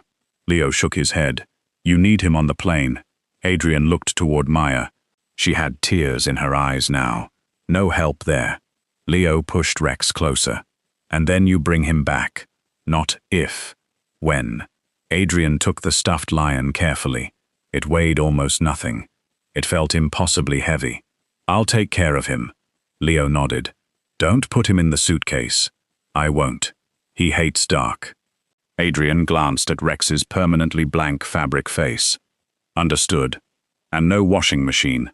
Why?" It takes courage out. Adrian looked toward Maya. She nodded solemnly. Very established rule. Despite everything, Adrian almost smiled. Leo threw his arms around him. Adrian held him tightly, longer than usual. When Leo stepped back, Adrian stood.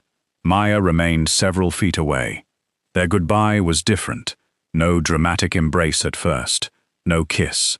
Just two people looking at each other, with too much unfinished between them. Adrian approached. I should have told you. Yes. I will not make that mistake again. Maya's eyes softened. Don't promise what you haven't learned yet. He almost smiled. Still difficult. You liked that. I do. The word stayed between them. Present tense. Do. Not did. Adrian reached for her hand. Maya let him. Only for a moment. Then he lifted it. Kissed her knuckles. Simple. Old-fashioned. Almost worse than kissing her mouth. Maya swallowed. Go. He looked at her. Before Leo realizes you're crying. I am not. Of course. Adrian. He smiled. Then walked toward the car, carrying Rex beneath one arm. Marco saw the stuffed lion. Said nothing. His professionalism had reached historic levels. Sicily was beautiful. Adrian hated the first week. Not because of Palermo. Because every room was missing noise he had not realized he depended on. No hair dryers. No Leo asking whether sharks dreamed. No Maya accusing him of intimidating furniture. His apartment overlooked the sea. Luxury. Quiet. Perfect. Adrian discovered perfect could be unbearably boring. On Sunday, his phone rang. Video call. Leo. Adrian answered. Leo's face filled the screen. Where's Rex? No hello. Adrian turned the phone. Rex sat on the table wearing nothing, because stuffed lions normally required no clothing. Leo inspected him carefully. Too close. Adrian moved the camera closer. Turn him. Adrian turned the lion. Other side. He obeyed. Okay. Only then did Leo relax. Hi. Adrian stared. Hello? Maya laughed somewhere off screen. Adrian's chest tightened. He had missed that laugh. A lot. The call lasted 35 minutes. 20 were about Rex. 10 about Leo. 5 about Maya. Adrian took what he could get. The following Sunday, Rex appeared on Adrian's balcony. The next, beside a plate of pasta. Then wearing tiny sunglasses Nina mailed from Chicago. Leo screamed with laughter. Maya laughed too. Adrian pretended the sunglasses were humiliating. He left them on Rex for 3 days. The calls became routine. Every Sunday, 6 p.m., Chicago, 1 a.m., Palermo. Adrian never missed one. Not when meetings ran long. Not when Carlo's condition worsened. Not when a dinner with European partners threatened to stretch past midnight. At 12:58 one Sunday, Adrian stood up from a table of powerful men, excused himself, walked outside, answered Leo's call. Marco, who had traveled with him, watched from a distance. Later, one man asked what could possibly be more urgent. Marco answered, "Lion inspection." The man assumed it was code. Marco did not correct him. Maya noticed everything. Adrian never sent money, never tried to repair the relationship with gifts. He sent postcards. Technically, Rex sent postcards. Palermo has excellent pasta. Mr. Blackshirt still eats too seriously. Rex Leo kept them all. One postcard showed the sea, another an old street, another a ridiculous drawing Adrian clearly had not done. Marco had. Poorly. Leo loved it. Then came Maya's salon anniversary. She didn't tell Adrian. Nina did. At 7 o'clock that evening, a video appeared on Maya's phone. Adrian stood in his Palermo office. Behind him, Marco held Rex. A tiny paper sign hung around the lion's neck. 3 years. Maya laughed immediately, then cried immediately afterward. Adrian looked uncomfortable about the crying. "Don't do that. I'm fine. You're crying." "You sent me a stuffed lion anniversary video from Sicily. Technically, Leo sent me the lion. That is not a defense." Adrian smiled, and something inside Maya shifted. Distance was still distance, but abandonment? No, not this. Adrian had left. He had not vanished. There was a difference. A huge one. Leo understood before Maya did. One evening, after a Sunday call, he climbed into bed. Maya tucked Rex's temporary replacement blanket around him. He looked up. "Mr. Blackshirt still comes." Maya paused. "What? Even when he's far?" Her heart tightened. "Yes." Leo yawned. "So maybe far isn't gone." Maya stood there long after he fell asleep. 5-year-olds were occasionally terrifyingly wise. Then they ate crayons. Balance. Months passed. Adrian and Maya started talking without Leo. At first, accidentally, Leo would run away from the phone. Maya remained. They would speak. 5 minutes, then 10, then 30. She told him about the salon. He told her about Carlo. She asked whether he was sleeping. He lied. She knew. He asked whether she was eating properly. She hung up once for that. He called back. Slowly, carefully, they rebuilt. Not the old relationship, something better. Because now Adrian told her things before he had solutions. A personnel problem, a disagreement with Carlo's sons, his uncertainty about the final structure. The first time he admitted, "I don't know what I'm going to do," Maya almost smiled. That was progress. Messy, beautiful, progress. And one night, after a terrible week, Adrian sat alone on the balcony, while Maya remained on video in her salon office. Neither talked. She did paperwork. He watched the dark sea. 20 minutes passed. Then Maya looked up. Better? Adrian thought. Yes. That was intimacy. Not kisses. Not expensive restaurants. Being able to sit thousands of miles apart, say nothing, and still feel less alone. By month 8, the Palermo transition succeeded. Carlo stabilized. New leadership was established. The businesses were stronger. Adrian received an offer to remain permanently and oversee European operations. 6 months earlier, he would have accepted. It meant influence, expansion, control. Marco placed the proposal before him. Adrian read it once, then looked toward Rex, sitting absurdly on a shelf behind the desk. He thought of Maya's salon. Leo's questions. Coffee after 6. A broken mirror taped to an old SUV. The sofa in Maya's apartment. The sound of hair dryers. Home.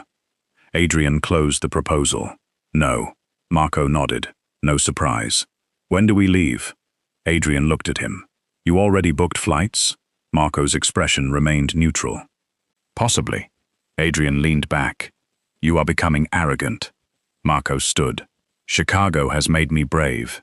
Adrian almost smiled. Maya did not know Adrian was returning. Nina insisted. According to Nina, if she had survived 9 months of emotional tension, she deserved one dramatic moment. Maya received a message on Friday. Blind date. Same restaurant. 7 p.m. Trust me. Maya stared at it. Called Nina. No answer. Called again. Blocked. Temporarily. Maya was going to murder her. Leo saw the message. You should go. Maya looked at him. Why? Maybe he's rich. She stared. He grinned. That smile belonged entirely to Sarah.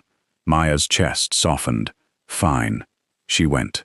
At exactly 7:04, Maya walked through the doors of the same restaurant where everything had started. Both heels intact. No sleeping child. No giant handbag. No disaster. She looked toward the table near the window and stopped. Adrian Russo stood. Black shirt, of course. Dark hair. Same impossible face, but different somehow. Softer, warmer, and sitting in the chair beside him, wearing a tiny black bow tie, was Rex. Maya's hand flew to her mouth. Adrian looked at her. For 9 months, she had imagined this moment. Nothing prepared her for the reality. Then a small body shot past Maya. Leo. Apparently Nina had brought him through another entrance. Rex! Adrian barely had time to crouch before Leo crashed into him. And just like that, the romantic reunion belonged to a stuffed lion. Of course it did. Maya started laughing through tears. Adrian looked over Leo's shoulder. Their eyes met, and for the first time since he left, there were no screens between them, no ocean, no excuses. Only the man who had returned, and the woman who had finally learned that distance did not always mean goodbye. Rex underwent inspection immediately. Leo checked both ears, the tail, the stomach patch, the bow tie, then looked suspiciously at Adrian. "Did you wash him?" "No." "Good. He visited several countries." Leo gasped. "Without me?" Adrian realized his mistake. Maya laughed. "He was working." Leo looked at Rex. "You could have waited." Adrian leaned toward Maya. "He sounds like you." She smiled. "You missed it." "I did. Simple. Immediate." Her smile softened. Then Leo asked whether Rex had seen a volcano. Adrian said yes. This was technically false. Rex had been in a car near one. Leo demanded lava. Adrian informed him airport security had objected. Leo accepted this because airport security apparently controlled volcanic souvenirs. Nina sat nearby, pretending innocence. Maya glared at her. Nina lifted her wine. No regret. Eventually, Leo went with Nina for dessert. This was not accidental. Nina practically dragged him. The second they disappeared, silence settled over the table, different from their first blind date. Back then, silence had been uncertainty. Now, history. Maya looked at Adrian. He looked at her. 9 months of screens, messages, Sunday calls, missed touches, all compressed into one table. Adrian reached across, placed his hand palm up. He did not take hers. He waited. Choice. Always choice now. Maya looked down, then placed her hand in his. His fingers closed around hers. Warm, familiar, real. "I missed you," he said. Maya's eyes stung. "You look exactly the same. That isn't an answer. You still wear black." "Maya," she smiled. "I missed you too." Adrian exhaled. Something inside him released. Not because everything was fixed, because she was here. Then he told her about the offer, the permanent Palermo position. Maya stared. "You turned it down?" "Yes." "For me?" Adrian considered his answer carefully. "For my life." Her expression changed. He continued. "You're part of it." That mattered. He did not make Maya responsible for his decision. He had chosen the life he wanted, not sacrificed one life for another. Maya squeezed his hand. "That's better. I learned. Slowly. I had a difficult teacher." She smiled. Adrian did not ask for immediate forgiveness, did not produce a ring, did not turn reunion into a grand performance. He asked something smaller. "Dinner next Friday?" Maya laughed softly. "That's it? For now. What happened to the man who planned everything?" "He was unreliable." She stared. Adrian's mouth curved. "That was a joke." Maya shook her head. "Sicily changed you." "No." "What did?" Adrian's gaze held hers. "You. That one." She had no joke for. He stood. Maya did too. The restaurant around them blurred. Adrian touched her waist. Paused. Maya stepped closer, then kissed him first. 9 months disappeared. The kiss was warm, slow for approximately 3 seconds. Then neither remained interested in slow. Maya's hand slid around his neck. Adrian pulled her closer. His forehead touched hers when they finally separated. She laughed breathlessly. "You got better." "At what?" "Kissing." Adrian stared. "I was already excellent." There he was. Maya laughed. Then from behind them came Leo's voice. "I said don't make it weird." Maya closed her eyes against Adrian's chest. Adrian looked over. Leo stood with ice cream. Nina stood behind him, laughing openly. Adrian sighed. "It has been 9 months," Leo thought. Then nodded. "Okay." A pause. A little weird. Maya lost control completely. Their life afterward did not become perfect. That would have been suspicious. Instead, it became theirs. Adrian did not move Maya and Leo immediately into his house. Maya refused. Adrian had expected that. He was learning. They spent time in both places. Maya's apartment remained the place where Adrian somehow always ended up with Leo's toys beneath his shoes. Adrian's house became the place Leo discovered Echo. This was catastrophic. For 4 days, Leo shouted random words down hallways. "Potato!" The mansion returned. "Potato, potato, potato." Adrian stood in the doorway. Maya laughed from the sofa. "You bought too much house." "I did not buy it. I inherited it." "Your ancestors bought too much house," Leo shouted. "Dinosaur!" Adrian closed his eyes. Maya laughed harder. The salon remained Maya's. Completely. She expanded gradually. One new station, then another. She promoted Brenda, added evening appointments, created a training program for younger stylists. Adrian gave advice only when asked. This required extraordinary discipline. One afternoon, Maya complained for 12 straight minutes about a supplier. Adrian listened, then made the mistake. "I know someone who could." Maya looked at him. He stopped. "Never mind." "Good. I was only—" "No." Adrian nodded. "Understood." Maya smiled. Progress. Marco became part of the salon too. Against his will. Mostly. Leo still considered him Adrian's babysitter. Nobody corrected this anymore. One afternoon, Leo asked Marco why Adrian needed 2 babysitters. Marco replied, "Because he's difficult." Adrian heard. Marco disappeared for the rest of the day. Very sensible. Nina became worse. She considered herself personally responsible for the relationship. Technically, she was. She mentioned this constantly. Maya tolerated it. Adrian threatened to remove her from his will. Nina informed him Maya would still invite her to holidays. Adrian looked at Maya. Maya refused to intervene. Family had formed around him before he noticed. That was how it happened. Not through one ceremony. Not through one decision. Through repetition. Dinner, Saturday mornings, school events, salon closings, Sunday breakfast. Leo climbing into Adrian's bed at 6:12 because he had discovered sleep was apparently optional on weekends. Maya leaving hair ties throughout Adrian's house. Rex appearing in his office. Marco receiving parenting questions he had never asked for. Little things. Again. And again. Until one day, Adrian realized he no longer thought of Maya and Leo as people he visited. They were people he went home to. One evening, nearly 6 months after Adrian returned, Maya closed the salon late. Adrian waited near reception. Of course, Leo slept across 2 chairs. Rex rested on his chest. Maya finished counting the register, looked over, and stopped. Adrian had removed his jacket. He stood beside Leo, carefully draped it over the boy, then tucked one corner beneath his arm so it would not slide off. Leo shifted. Adrian froze.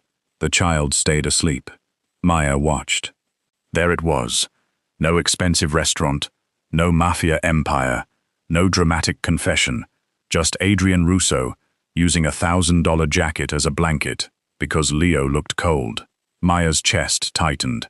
Adrian looked up, caught her staring. "What?" She smiled. "Nothing. That means something." "No." "Maya." She walked toward him, stopped close. "Do you remember our first date?" Adrian stared. "You arrived 27 minutes late." Maya groaned. "Of course that's what you remember. You were barefoot. My shoe broke. You brought a child. I know. You carried a lion. Technically, Leo carried the lion." Adrian's hands settled at her waist. Maya smiled. "You looked furious." "I was leaving." "I know." Adrian became quieter. Then, "I was wrong." She looked at him. "About?" "The evening." Maya waited. Adrian glanced toward sleeping Leo, then back at her. "I thought it had gone wrong before it started." His thumb moved gently against her waist. "But," Adrian looked at the woman who had entered his life, carrying more responsibility than he ever expected, and somehow made everything feel lighter. But it was the first thing in years that went right without me planning it. Maya's eyes softened. He continued. I planned meetings. Very romantic. Cars. Stop. Flights. She smiled. Adrian. Everything arrived when I expected. His voice lowered. Then you arrived 27 minutes late. Maya looked at him. One broken heel. She laughed softly. A sleeping child. Her eyes became wet. A stuffed lion. Don't insult Rex. Adrian smiled. And somehow, he pulled her closer. You became the only people I hate waiting to see. That did it. Maya kissed him, softly at first, then harder when Adrian's arms wrapped around her.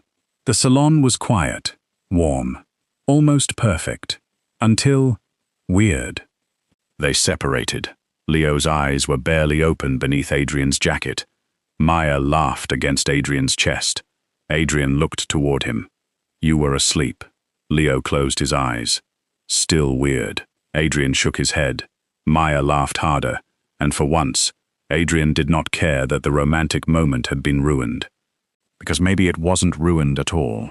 Maybe this was romance now.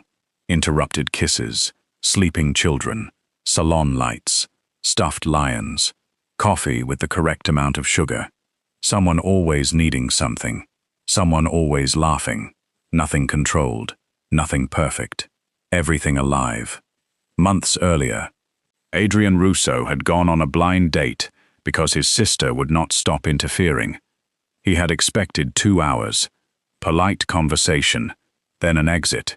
Instead, Maya Bennett walked through the restaurant doors 27 minutes late, barefoot, carrying a sleeping boy. She brought exhaustion, responsibility, humor, grief, a broken shoe, and a little boy who asked questions nobody else had the courage to ask. Adrian thought Leo was part of Maya's complicated life. Eventually, he understood Leo was part of Maya's heart. Loving her meant never asking her to separate the two. And somewhere along the way, Adrian stopped seeing that as complication. He began seeing it as privilege. Maya did not need Adrian Russo to rescue her. She already knew how to survive. What she needed was someone willing to stay beside her while she did. Someone who would tell the truth, even when the truth was unfinished. Someone who would keep showing up. And Adrian, a man who once believed control was the safest form of love, finally learned something much harder. You cannot force people to stay. You cannot buy certainty. You cannot protect love by hiding every difficult thing.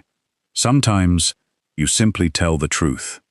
Hold out your hand and trust the person you love to choose you back. Maya did.